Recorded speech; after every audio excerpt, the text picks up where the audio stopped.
फूल पतैया डोले लागल, दिलवा दिल से बोले लागल। का कहिए रूप के रानी, धोके पाके भगिया जागल। हो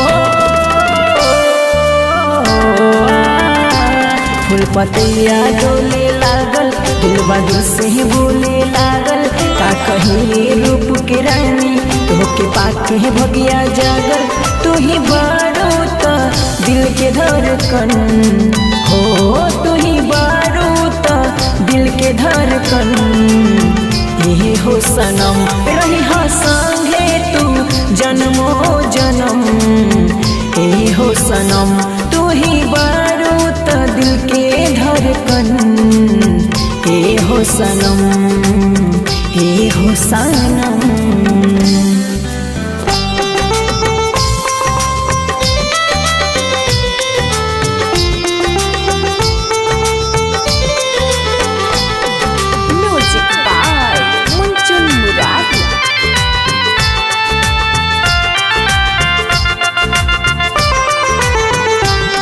कोयल सी मीठी बोली जब बोले लो, हिरनी के चाल जैसन जब डोले लो। हो कोयल सी मीठी बोली जब बोले लो, हिरनी के चाल जैसन जब डोले लो। रूसल चेहरा हाँ हाँ खुश हो जाला, हो रूसल चेहरा खुश हो जाला। देखी के मन मुस्काला, दिल से बारो तू बहुते नरम। हो दिल से बारो तू बहुते नरम। यही हो सनम रही संगे तू जन्मो जन्म।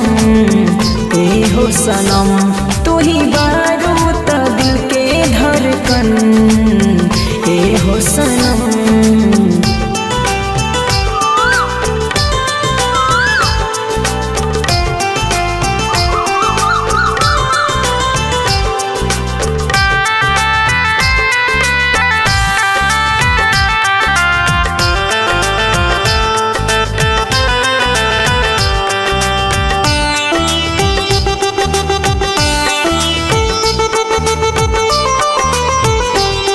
जिंदगी में जब से हमरा तू अइलू हो, हमरो देखल सपना के पूरा कइलू हो। हो जिंदगी में जब से हमरा तू अइलू हो, हमरो देखल सपना के पूरा कइलू हो। सौरभ के तू हो दिल में बसा के, हाँ हाँ साहिल के तू दिल में बसा के।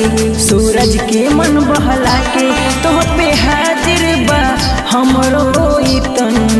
हो तो पे हाजिर बा हमरो तन।